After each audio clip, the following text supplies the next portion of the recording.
Hello everyone and welcome to this week's video tutorial. This will be board number 77 from Dubious Positions and how to attack them. And today this will be the last chapter in the book and will be only 4 boards left. So let us begin. In this board, red will start with the horse opening and black would counter with p3+1, which is perhaps the most commonly used opening. Red will counter likewise with p3+1 and black will play h2+3. This will be the dubious move of this board, whereby red plays c2 equals to 4. Now the idea behind this move is that red wants to develop this horse as an edge horse and then move it to the riverbank where the horse and cannon can control this file and also a major area of the riverbank, and red would to command the riverbank first so that he could slowly advance back. Now this would be his ideal position. Unfortunately, this is a dubious move because things would turn out contrary to expectations. Now, the correct or sound move would be to play h2+3 at this point in time. Red would develop his horse first and adopt the screenhouse defense formation. And in view of red's c2 equals to 4, black was not hesitant and he made the best move possible with. Now, this should also be the position of discussion for this board. Now with this move, if red pushes the horse, h3, red pushes the horse,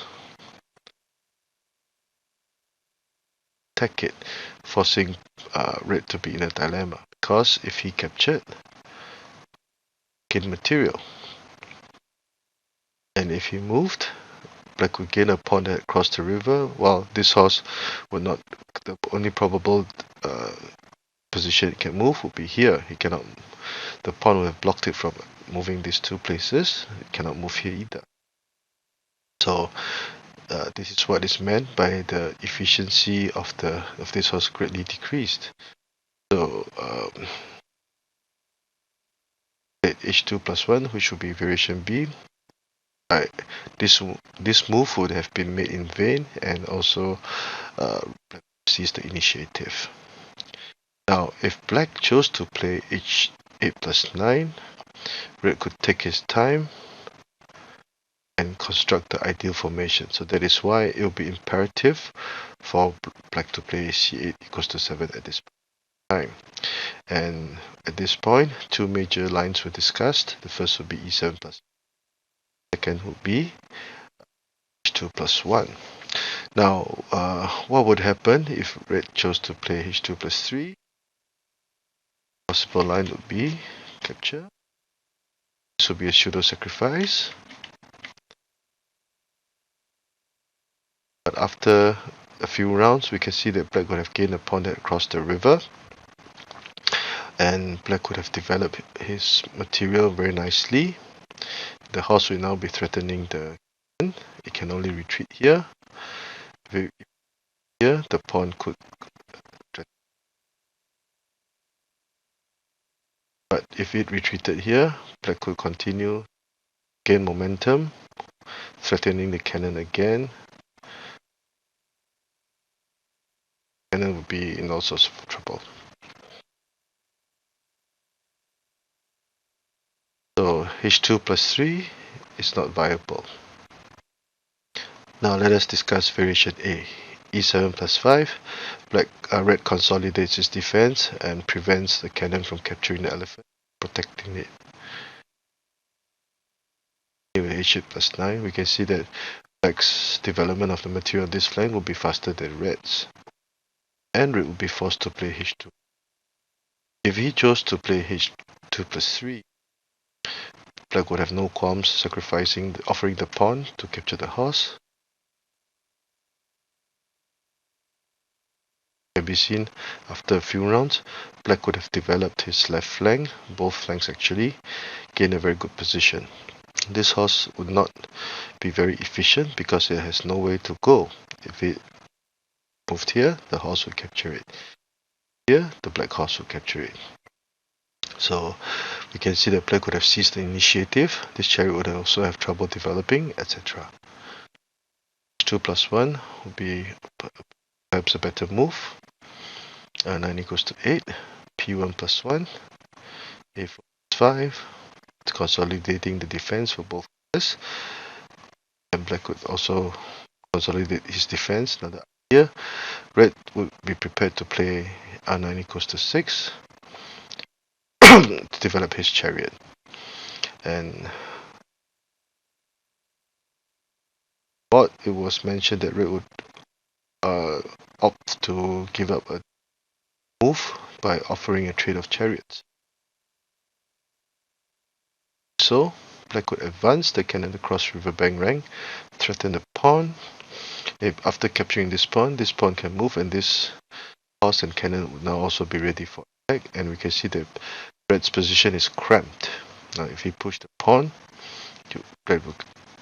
if he push the pawn, red will have no qualms. And black will still be attacking. So we can see that red will be also in trouble. Option B, H2 plus 1.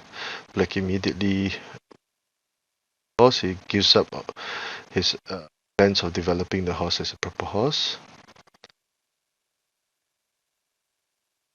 He could move to develop the chariot before black can do so. P9 plus 1, a very meticulous move.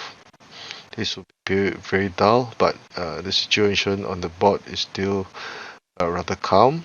Both colors have not confronted each other yet. But with this move, see that now black's 2 pawns would have limited the development of red's horses, and this would be a major issue for red to try to solve.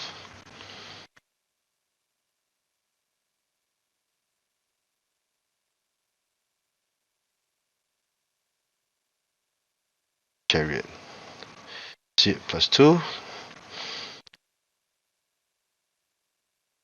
As black adapted to this move by developing the cannon to the edge file, so that he would now have 2 options. The first would be R1 equals to 4. This move also demonstrated perfect read of the situation.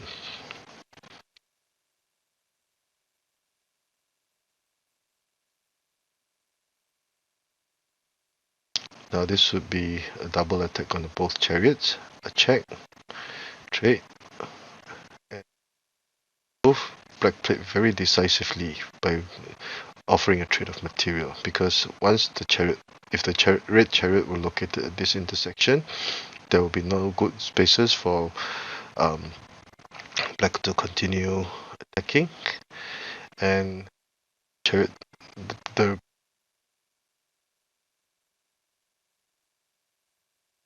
here we can see that this chariot would have no good space for further development. So both in comparison, black chariot will be much better than the red chariot.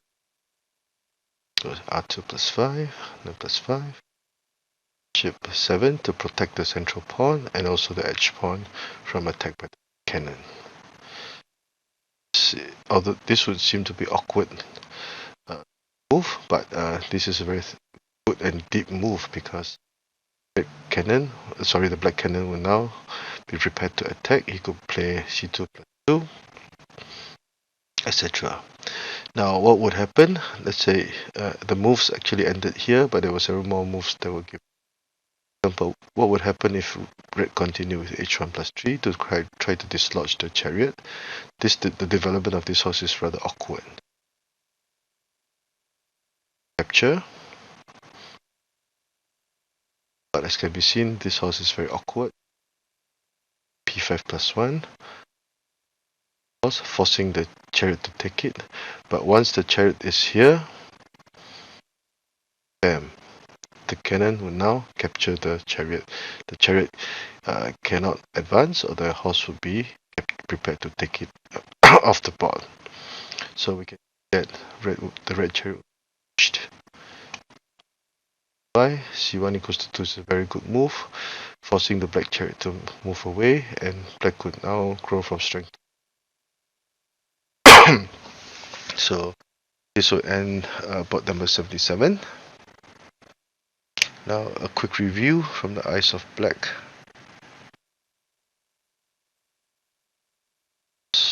Opening, pawn opening, dubious move. So his ideas were fine, but if black was alert, he would play c equals to 7, and red will go downhill just from the third ply onwards. Position of discussion: version A, version A, h8 plus 9. Black will be faster in developing his flank. p1 plus 1, a4 plus 5. 1 equals to 2 to offer a bit of chariots, hoping to slow down and attack. Now if he chose to move r9 equals to 6, black will counter with c2 equals to 1.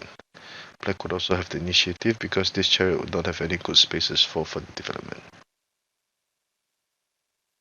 The trading material, black would have the obvious advantage. Variation B, g plus 9, p plus 1.